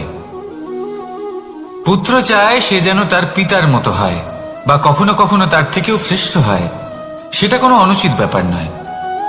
অনুচিত তখন হয় যখন পুত্র নিজের পিতার মতো হবার স্বপ্ন পূরণ করতে গিয়ে বা তার থেকেও শ্রেষ্ঠ হওয়ার স্বপ্ন পূরণে অনুচিত পথের আশ্রয় নেয়। কারণ তারপরে সে তার পিতার গুণগুলি আত্মসাৎ করতে চায় না। সে শুধুই এটা চায় যে সংসারের চোখে যেন আমি শ্রেষ্ঠ প্রমাণিত হই। এটা অনুচিত। সংসারে এমন অনেক মানুষ আছেন যারা এই কারণে শ্রেষ্ঠ হওয়ার চেষ্টা করেন যাতে তার পরিবারের, তার পিতার সম্মান বৃদ্ধি পায়। এমনও মানুষ থাকেন, আর এটাই হলো পার্থক্য উদ্দেশ্যের। মনে রাখবেন, যদি আপনার উদ্দেশ্য শুভ হয় তাহলে পথও শুভ হবে, যদি আপনার উদ্দেশ্য অশুভ হয় তাহলে পথও অশুভ হবে। তাহলে নিজের পিতার মতো হবার চেষ্টা অবশ্যই করুন, তার থেকেও শ্রেষ্ঠ হওয়ার চেষ্টা অবশ্যই করুন, কিন্তু মনে রাখবেন আপনার সংকল্প আর আপনার উদ্দেশ্য এই দুই শুভ হওয়া উচিত। তাহলে আসুন আর আমার সাথে ভালোবেসে বলুন, রাধা রাধা।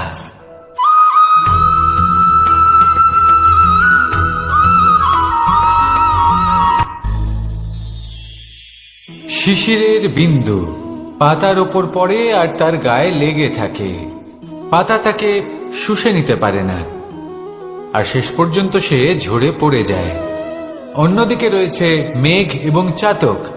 এদের মধ্যে অনেক দূরত্ব থাকে। মেঘ থাকে আকাশে আর চাতক থাকে ধরিত্রীতে। কিন্তু যখন এই মেঘ থেকে বৃষ্টি ঝরে পড়ে, এই চাতক কিন্তু সেই জলই পান করে, নয়তো সে তৃষ্ণার্ত থেকে যায়। এবার অন্যদিকে দেখলাম শিশির বিন্দু আর পাতার এই সম্পর্ক। এরা খুব কাছাকাছি থাকে, ঘনিষ্ঠও থাকে। অন্যদিকে রয়েছে মেঘ এবং চাতকের সম্পর্ক, যাদের মধ্যে অনেক দূরত্ব থাকা সত্ত্বেও তারা খুব ঘনিষ্ঠ, তাই না? এই সারমর্ম খুব সরল। এই নৈকট্য, এই দূরত্ব, তা আপনার সম্পর্কে প্রভাব কিছুতেই ফেলতে পারে না। এই নৈকট্য, এই দূরত্ব, এইসব হলো শুধুমাত্র মনের ব্যাপার। কখনো আপনি অনুভব করেছেন আপনি কারোর থেকে অনেক অনেক দূরে আছেন, অনেক দূরে আছেন, তাও সেই ব্যক্তির প্রতি আপনি টান অনুভব করেন। সেখানে আপনি কারোর সাথে প্রত্যেক দিন অতিবাহিত করেন, সমস্ত জীবন অতিবাহিত করেন, সব থেকে বেশি সময় তার সাথে অতিবাহিত করেন, তাও তার প্রতি সেই টান অনুভব করেন না। এই সংকেত হলো মনের দূরত্বের। তাহলে মনের এই দূরত্ব দূর করুন আর আমার সাথে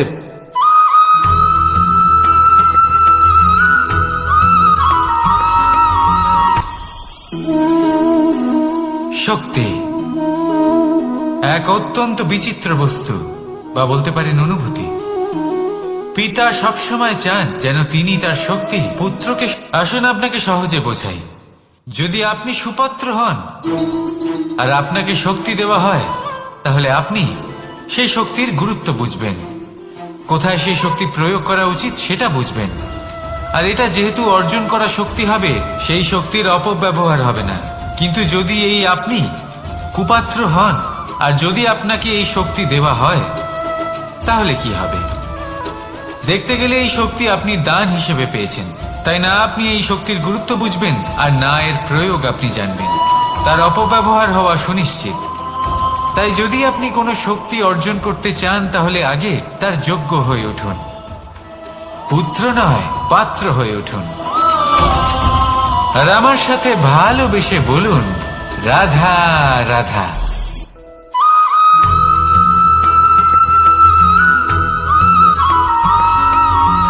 ভালো, শুধু ওনাদের কঠোর ব্যবহার দেখলে আমরা একটু ভয় পেয়ে যাই। এবার ওনাদের এই কঠোর ব্যবহার আমাদের ভালো না লাগলেও অত্যন্ত আবশ্যক, কারণ মাতার থেকে আমরা যে শক্তি লাভ করি তা যেন নিয়ন্ত্রণ হারিয়ে বিধ্বংসী না হয়ে ওঠে। আমরা যেন কোনো কুপথে না চলে যাই, আমরা কখনো যেন দোষ না করে ফেলি। শুধু সেই জন্য পিতা এবং গুরু একটু কঠোর হয়ে ওঠেন, এবং ওনাদের এই কঠোর আচরণ ভবিষ্যতে গিয়ে আমরা অবশ্যই বুঝতে পারি। জীবনে কিছু বছর আমরা এগিয়ে যাই আর তারপর আমরা বুঝতে পারি যে বাবা এবং গুরু আমাদের যথেষ্ট ভালোবাসতেন, কিন্তু ওনাদের ভালোবাসার বহিঃপ্রকাশ আলাদা।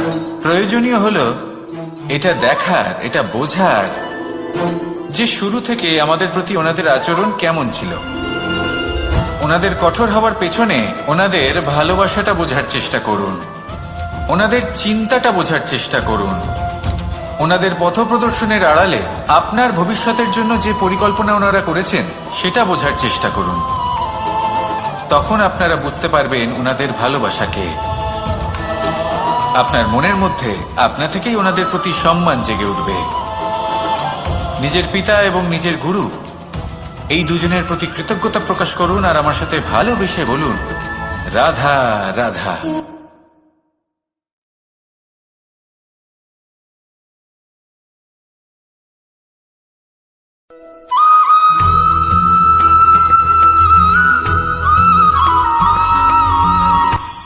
কখনো কোনো বাগানের কোনো বৃক্ষকে দেখেছেন যেখানে সুগন্ধি ফুল থাকে, রসালো ফল থাকে?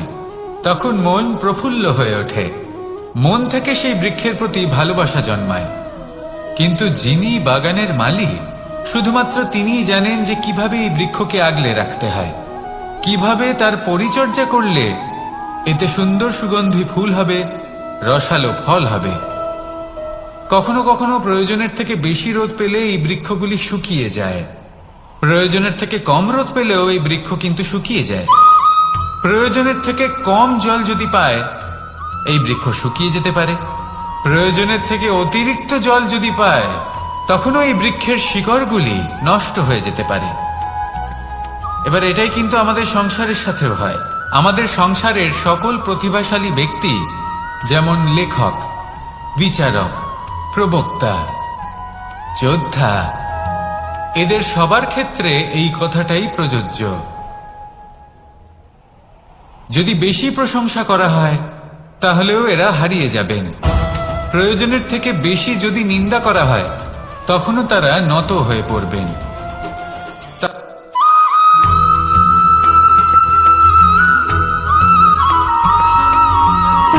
সুখ, দুঃখ এবং শক্তি, এই তিন হলো এই সংসারের ত্রিদেবের মতো। আমাদের জীবনে যা কিছু ঘটছে এই তিনটির ভিত্তির উপরেই হচ্ছে। আসলে এই সংসারের একটা নিয়ম আছে। যখনই আপনি কিছু লাভ করেন, এই সংসার আপনার পরীক্ষা নেয়। এটা জানার জন্য আপনার পরীক্ষা নেয় যে আপনি যা কিছুই লাভ করেছেন, আপনি কি আদৌ সেটার যোগ্য কিনা। ঠিক সেইভাবেই এই সুখ, দুঃখ এবং শক্তি আপনার পরীক্ষা নিয়ে থাকে। যখন সুখ আসে, তখন সে আপনার পরীক্ষা নেয় যে আপনার মধ্যে অহংবোধ জাগ্রত হয়নি তো। যদি অহংবোধ চলে আসে, তাহলে সুখ সেখানেই সঙ্গ ত্যাগ করে। দুঃখ আপনার ধৈর্যের পরীক্ষা নিতে থাকে। আর যদি আপনার মধ্যে ধৈর্য না থাকে, তাহলে এটা আপনাকে আরো বেশি দুঃখের গভীর অন্ধকারে ঠেলে দেবে। সেখানে শক্তি পরীক্ষা নেয় আপনার বিনম্রতার। যদি আপনি বিনম্র না হন, তাহলে হয় এই শক্তি আপনার সঙ্গ ত্যাগ করবে, নয় এই শক্তি বিনম্রতার অভাবে আপনার পতনের কারণ হতে পারে। এই সংসারে যে কোনো ব্যক্তি যিনি এই পরীক্ষায় উত্তীর্ণ হয়ে থাকেন, এই জীবনে তিনি সাফল্য লাভ করেন। আসুন আমার সাথে ভালোবেসে বলুন, রাধা রাধা।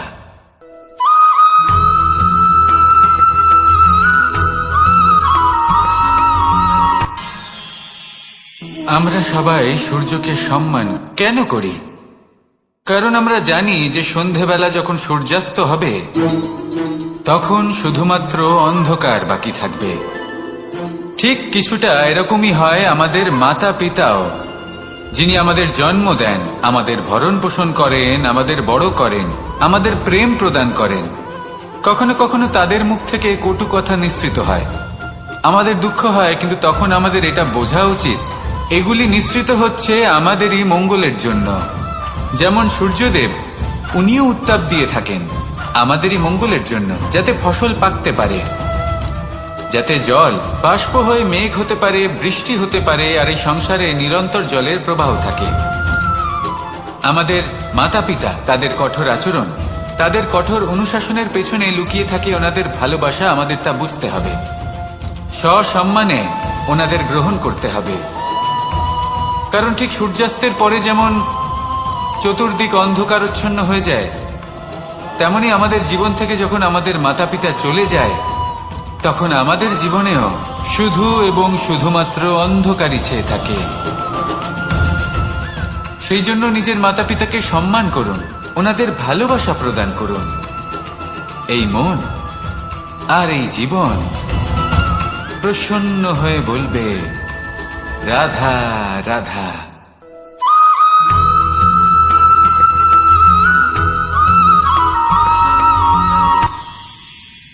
মানুষ তার জীবনে দুই ধরনের পরিস্থিতিকে খুব ভয় পায়।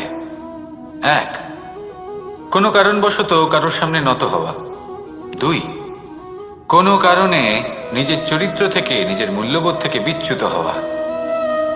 এবার কেন হয় এরকম যে কথায় কথায় কারোর সামনে নত হতে হয়?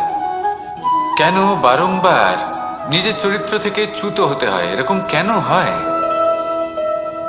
এটা তখনই হয় যখন আমাদের শিক্ষা এবং মূল্যবোধের অভাব থাকে। যদি মানুষের মধ্যে প্রকৃত শিক্ষা থাকে, তাহলে এই সংসারে কোনো সময় এবং কারোর সামনেই নত হওয়ার কোনো প্রয়োজন নেই। যদি মানুষের মধ্যে মূল্যবোধ থাকে তাহলে তাকে নিজের মূল্যবোধ বা চরিত্র থেকে বিচ্যুত হতে হয় না, তা সে যাই হয়ে যাক না কেন। কোনো বালককে যদি জন্ম থেকেই সুশিক্ষার অধিকারী করা হয়, শিক্ষিত করা হয়, মূল্যবোধের অধিকারী করা হয়, তবে সে এই সংসারে এমন কর্ম করবে যাতে সে নিজেকে, নিজের পরিবারকে, সমগ্র সমাজকে গর্বিত করতে পারে। শিক্ষা লাভ করুন, মূল্যবোধ লাভ করুন এবং আমার সাথে ভালোবেসে বলুন, রাধা রাধা।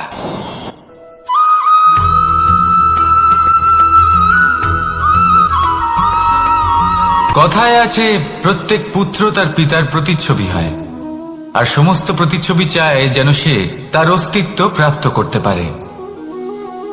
পুত্র চায় সে যেন তার পিতার মতো হয় বা কখনো কখনো তার থেকেও শ্রেষ্ঠ হয়। সেটা কোনো অনুচিত ব্যাপার নয়। অনুচিত তখন হয় যখন পুত্র নিজের পিতার মতো হবার স্বপ্ন পূরণ করতে গিয়ে বা তার থেকেও শ্রেষ্ঠ হওয়ার স্বপ্ন পূরণে অনুচিত পথের আশ্রয় নেয়। কারণ তারপরে সে তার পিতার গুণগুলি আত্মসাৎ করতে চায় না। সে শুধুই এটা চায় যে সংসারের চোখে যেন আমি শ্রেষ্ঠ প্রমাণিত হই। এটা অনুচিত। সংসারে এমন অনেক মানুষ আছেন যারা এই কারণে শ্রেষ্ঠ হবার চেষ্টা করেন যাতে তার পরিবারের, তার পিতার সম্মান বৃদ্ধি পায়। এমনও মানুষ থাকেন, আর এটাই হলো পার্থক্য উদ্দেশ্যের। মনে রাখবেন, যদি আপনার উদ্দেশ্য শুভ হয় তাহলে পথও শুভ হবে, যদি আপনার উদ্দেশ্য অশুভ হয় তাহলে পথও অশুভ হবে। তাহলে নিজের পিতার মতো হবার চেষ্টা অবশ্যই করুন, তার থেকেও শ্রেষ্ঠ হওয়ার চেষ্টা অবশ্যই করুন, কিন্তু মনে রাখবেন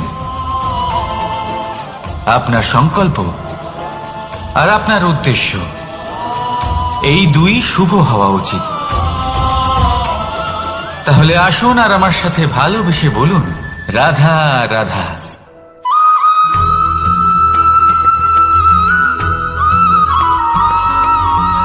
এই সংসারের সব থেকে গুরুত্বপূর্ণ তত্ত্ব কোনটা? প্রথম হলো সময়। জন্ম থেকে মৃত্যু পর্যন্ত এই যে সময়, এটাই তো হলো জীবন। দ্বিতীয় হলো জীবন, যাতে আমরা সময়ের সদ্ব্যবহার করি, শ্রেষ্ঠ থেকে শ্রেষ্ঠতর কাজ করার চেষ্টা করি। বহু বছরের এই পরম্পরা, এই সংস্কৃতিকে এগিয়ে নিয়ে যাওয়ার চেষ্টা করি। এই সংসারে আমরা অংশগ্রহণ করতে চেষ্টা করি। তৃতীয় হলো ধন, সেই ধন যা প্রত্যেক ব্যক্তি অর্জন করতে চেষ্টা করেন। এবার এই তিনটি তত্ত্বের মধ্যে একটা সামঞ্জস্য আছে, সমান ব্যাপার আছে। সে ধনই হোক বা সময় হোক বা হোক জীবন। আর সেই সমান ব্যাপার হলো যে যদি আপনি এটা গণনা করতে থাকেন তাহলে তা কমতে থাকে, যদি আপনি এটা ব্যবহার করেন তাহলে তা বাড়তে থাকে। একে সংগঠিত করে রাখতে চেষ্টা করলে এ হাত থেকে ফসকে যায়, কিন্তু যদি আপনি একে সামলে রাখতে শিখে যান তাহলে এমন কাজ করবেন যাতে সংসারের সাথে সাথে পরবর্তী প্রজন্ম লাভবান হবে। যদি কিছু শিখতে চান তাহলে সামলাতে শিখুন, গণনা করা বা সংগঠিত করা নয়। আসুন আর আমার সাথে ভালোবেসে বলুন, রাধা রাধা।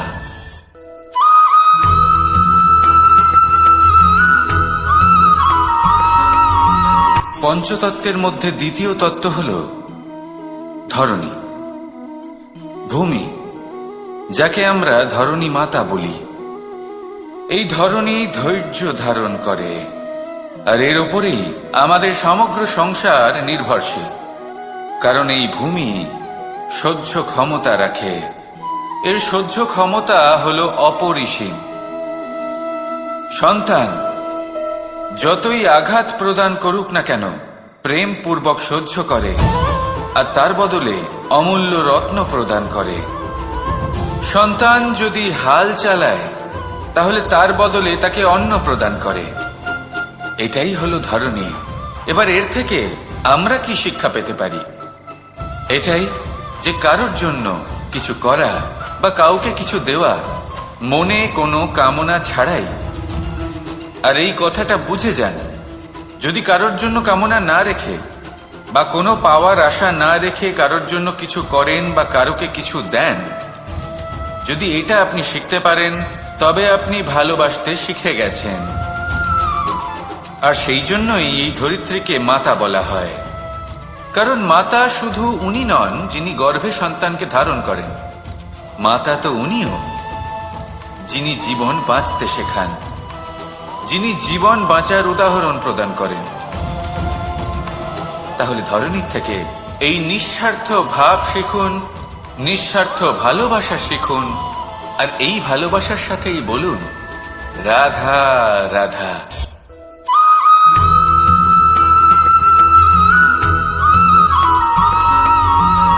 এই সংসারে কোনো বস্তু হোক বা ব্যক্তি হোক, তার একার গুরুত্ব কিন্তু খুব বেশি নয়। একটা উদাহরণ হিসেবে বৃষ্টির ফোঁটাকে ভেবে দেখুন। যদি একটি বৃষ্টির ফোঁটা হয় তাহলে তার খুব বেশি গুরুত্ব থাকে না, কিন্তু যখন সহস্র বৃষ্টির ফোঁটা মেঘের মধ্যে দিয়ে ঝরে পড়ে তখন সেটা বর্ষার রূপ ধারণ করে। সেই বর্ষা যা এই প্রকৃতিকে শান্ত করে। সেইভাবেই পাথরের ছোট টুকরো তার খুব বেশি গুরুত্ব থাকে না, কিন্তু যখন অসংখ্য পাথরের টুকরো একত্রিত হয় তখন তা পর্বতের আকার ধারণ করে। সেইভাবেই কিছু মানুষ যখন একত্রিত হন তখন তৈরি হয় পরিবার, কিছু পরিবার যখন একত্রিত হয় তখন তৈরি হয় সমাজ, যখন অনেক সংখ্যক সমাজ একত্রিত হয় তখন তৈরি হয় রাজ্য। এবার এই রাজ্যের সবথেকে গুরুত্বপূর্ণ ব্যক্তি হতে পারেন রাজা, কিন্তু তাও সেই রাজা একা কিছু করতে পারেন না। যুদ্ধ লড়ার সময় তারও নিজের সৈন্যদলকে প্রয়োজন পড়ে। কিন্তু এই সংসারে এমন একজন ব্যক্তি আছেন যিনি একাই সব কাজ করতে থাকেন, এবং সেই ব্যক্তি হলেন মা। আমাদের জীবনে একজন পিতার ভূমিকা কিন্তু নিঃসন্দেহে অমূল্য, কিন্তু আমাদের সকলের জীবনে যে ভূমিকা একজন মায়ের তা অন্য কারোর থাকে না। একজন মা একাই সন্তানকে বড় করতে পারেন, সংস্কারী করে তুলতে পারেন, তার জন্য পরিশ্রম করেন। আর এত কিছু কাজ করার পরেও তার কাজের জন্য তিনি প্রশংসা অবশ্য পান না। উল্টে যদি সেই সন্তান অনুচিত পথে চালিত হয়, অনুচিত কর্ম করে, তখন সেই মাকেই অপবাদের পাত্র হয়ে উঠতে হয়। আমাদের জীবনে মায়ের যোগদান কতটা সেটা বুঝুন। আপনাকে বড় করে তোলার জন্য উনি কতটা পরিশ্রম করেছেন সেটা বুঝুন। আজ থেকে, এখন থেকে, এই মুহূর্ত থেকে মাকে সম্মান করতে শিখুন। যখন সময় পাবেন, যখন সুযোগ হবে, তখন তার প্রশংসা করুন, ওনারও ভালো লাগবে। আর মায়ের এই মমতার জন্য, তার এই ভূমিকার জন্য আসুন সবাই মিলে আমরা তাকে প্রণাম করি, আর সকলে মিলে ভালোবেসে বলি রাধা রাধা।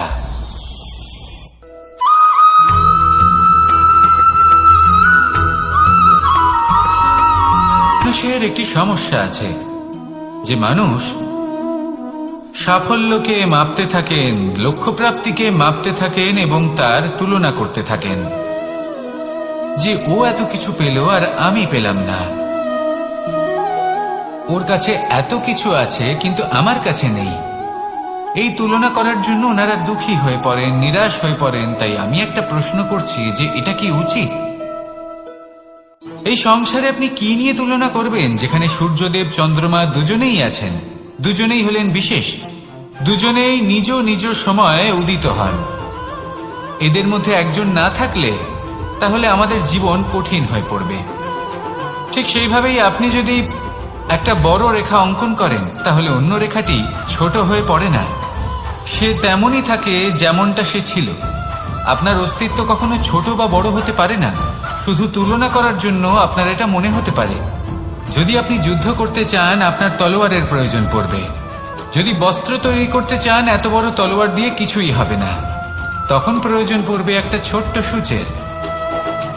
তাই তুলনা করবেন না, না নিজেকে ছোট মনে করবেন, না অন্য কাউকে। সবার সাথে সহযোগিতা করুন, আর যদি তুলনা করতেই হয় নিজের সাথে করুন, যে কাল আমি কেমন ব্যক্তি ছিলাম, আজ কি তার থেকে শ্রেষ্ঠ হয়ে উঠতে পেরেছি। ভেবে দেখুন ভবিষ্যতে গিয়ে আপনি কতটা শ্রেষ্ঠ ব্যক্তি হতে পারেন। আসুন আমার সাথে ভালোবেসে বলুন, রাধা রাধা।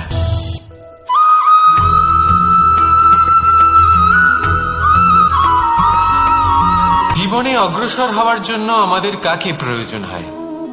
মাতা পিতা, বন্ধু, প্রেম, সাহায্য, অর্থ, পরিশ্রম, আশা। ভিন্ন ভিন্ন মানুষ ভিন্ন ভিন্ন বিকল্প চয়ন করে। যদি আমি আপনাকে বলি তাহলে জয় আর পরাজয়ের মন্ত্র দুটো শব্দের উপর নির্ভর করে, মেনে নেওয়া আর দৃঢ় হওয়া। যদি মেনে নেন তাহলে হেরে যাবেন, যদি দৃঢ় হন তাহলে নিশ্চিত রূপে জয়ী হবেন। যদি কখনো আপনি ক্লান্ত হয়ে ওঠেন, আপনি দুঃখী হন, পুরোপুরি ভেঙে পড়েছেন, তখন মেনে নেবেন না যে আপনি ভেঙে পড়েছেন, নয়তো হেরে যাবেন। তখন উল্টে স্থির করবেন যে যাই হয়ে যাক না কেন আমি জয়ী হবই। আর আপনি দেখবেন যে জয় নিশ্চিত রূপে আপনার কাছেই আসবে। তাহলে এই কথা মনে রাখবেন আর আমার সাথে ভালোবেসে বলবেন, রাধা রাধা।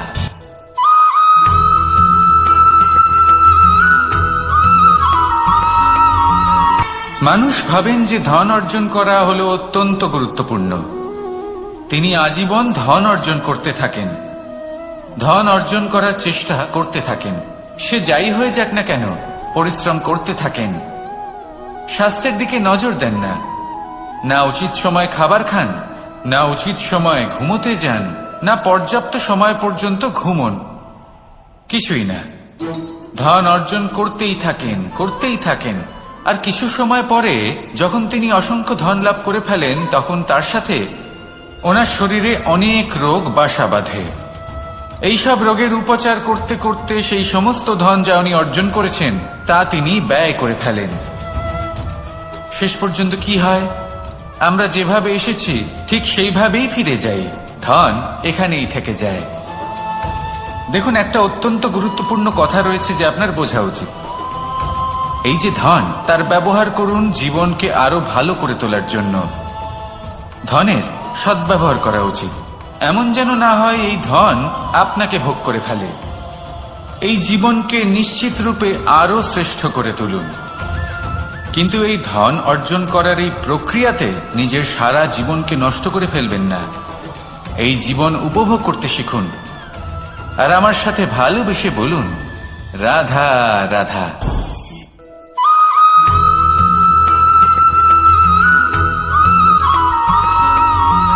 এই সংসারে সব থেকে বেশি কোমল বস্তু হলো রেশম। এই রেশম এতটাই কোমল হয় যে এর পুরো একটা থান শুধুমাত্র একটা হাতে ধরা সম্ভব। কখনো ভেবে দেখেছেন এই রেশম কিভাবে হয়? একটি কীট তার লালার দ্বারা উৎপন্ন হয়। এই কীট সেই রেশমকে পাক দিতে থাকে, পাক দিতেই থাকে, দিতেই থাকে, আর আস্তে আস্তে তার মধ্যেই জড়িয়ে পড়ে। শেষে ওর এই সুন্দর অমূল্য সৃষ্টি রেশমের এই সুতো, তার নির্মাণ কার্য পূর্ণ হয়। কিন্তু তাতেই ও নিজে বন্দী হয়ে যায়। নিজেরই মায়াজালের এই বন্দী গৃহে নিজেই ফেঁসে যায়। এবার এই সুতোকে ব্যবহারযোগ্য করে তোলার জন্য এই কীটগুলিকে এই কবচের সাথেই ফুটন্ত জলে ফেলে দেওয়া হয়।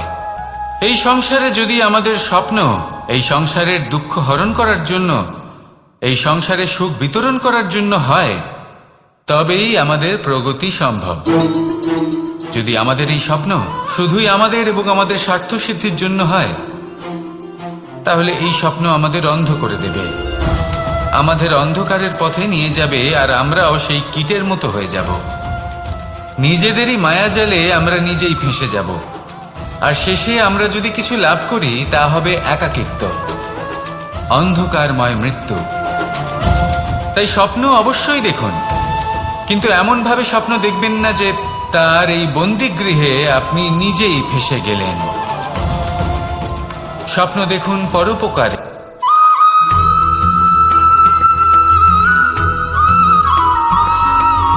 কথায় আছে, প্রত্যেক পুত্র তার পিতার প্রতিচ্ছবি হয়।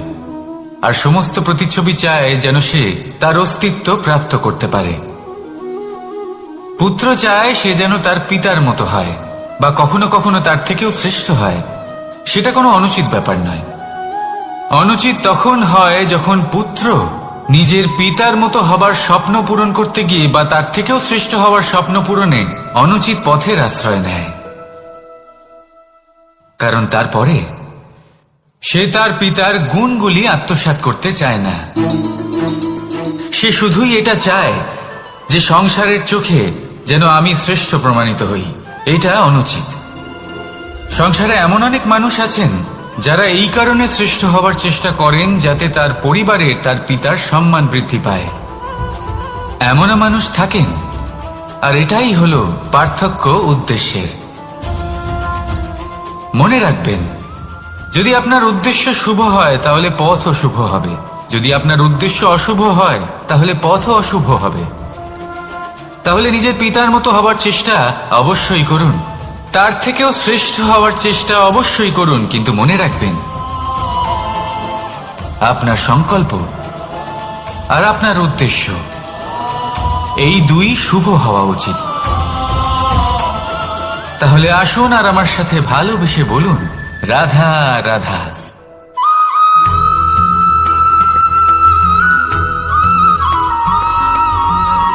মানুষ ভাবেন যে ধন অর্জন করা হলো অত্যন্ত গুরুত্বপূর্ণ। তিনি আজীবন ধন অর্জন করতে থাকেন, ধন অর্জন করার চেষ্টা করতে থাকেন। সে যাই হয়ে যাক না কেন, পরিশ্রম করতে থাকেন। স্বাস্থ্যের দিকে নজর দেন না, না উচিত সময় খাবার খান, না উচিত সময় ঘুমোতে যান, না পর্যাপ্ত সময় পর্যন্ত ঘুমন, কিছুই না। ধন অর্জন করতেই থাকেন, করতেই থাকেন। আর কিছু সময় পরে যখন তিনি অসংখ্য ধন লাভ করে ফেলেন, তখন তার সাথে ওনার শরীরে অনেক রোগ বাসা বাঁধে। এইসব রোগের উপচার করতে করতে সেই সমস্ত ধন যা উনি অর্জন করেছেন তা তিনি ব্যয় করে ফেলেন।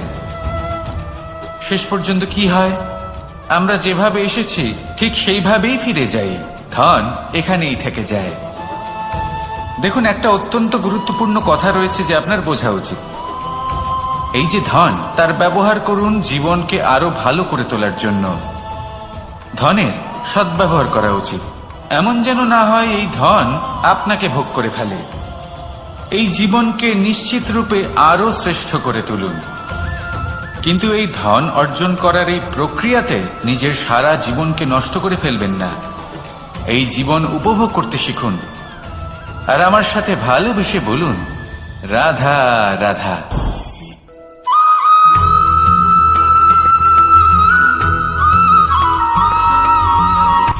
সূচের শেষে একটি ছিদ্র থাকে যার দ্বারা আমরা এই সুতো পরাতে পারি, আর তারপর সূচের সাহায্যে এই সুতো দিয়ে বস্ত্র সেলাই করা যায়। কিন্তু যদি সুতোটা সোজা করে ধরা না হয় তাহলে সূচে কখনো এই সুতো পরানোই সম্ভব নয়। যদি এতে কোনো গিঁট পড়ে তখন তা কখনোই এই ছিদ্র দ্বারা প্রবেশ করা সম্ভব নয়। ঠিক এইভাবেই যদি আপনি কারোর জীবনে প্রবেশ করতে চান, কারোর অন্তরে প্রবেশ করতে চান, তাহলে আপনাকেও সহজ থাকতে হবে। এতে কোনো গিঁট থাকলে চলবে না, অর্থাৎ মনে যাতে কোনো মালিন্য না থাকে, যেন কোনো কুচিন্তা না থাকে। যদি এসব থাকে তাহলে আপনি কখনো কারোর জীবনে প্রবেশ করতে পারবেন না। আর যদি কোনোভাবে আপনি প্রবেশ করেও যান তাহলে তার মনে ঘর করতে পারবেন না। নিজেকে এই সুতোর মতন করে তুলুন, সহজ। মনে যেন কোনো কুচিন্তা না থাকে, সবার প্রতি যেন সদ্ভাবনা থাকে, শুভ চিন্তা থাকে। এমনটা করতে থাকুন। এমন একটা দিন আসবে যেদিন এই সমস্ত সংসারের ব্যক্তির মনে আপনি বাস করবেন, আর তখন এই মন প্রসন্ন হয়ে বলবে, রাধা রাধা।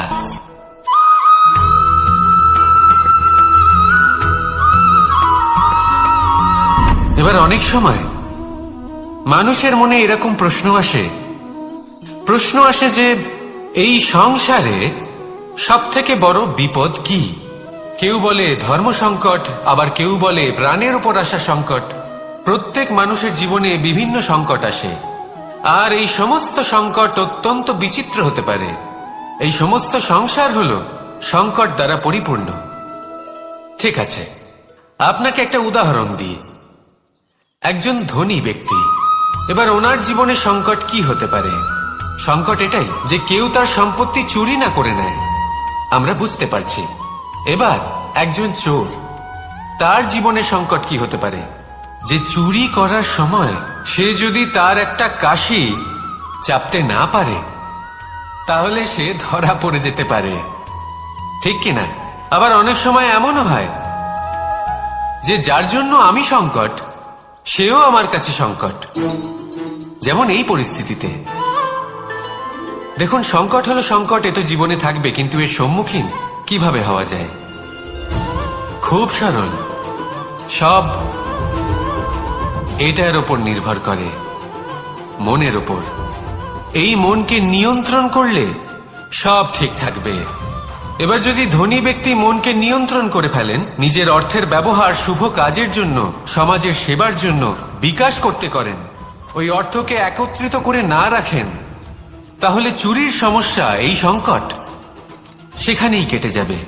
এবার যদি কথা বলি সেই চোরের, তাহলে চোর যদি নিজের মনকে সংযত করে নেয়, যদি নিজের কর্মকে নিয়ন্ত্রণ করতে পারে, তাহলে এমন কোনো স্বর নেই, এমন কোনো স্বর নেই যা ওকে ধরা পড়তে বাধ্য করবে।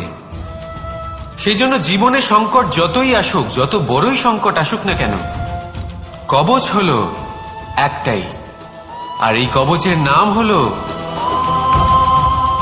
আত্মনিয়ন্ত্রণ।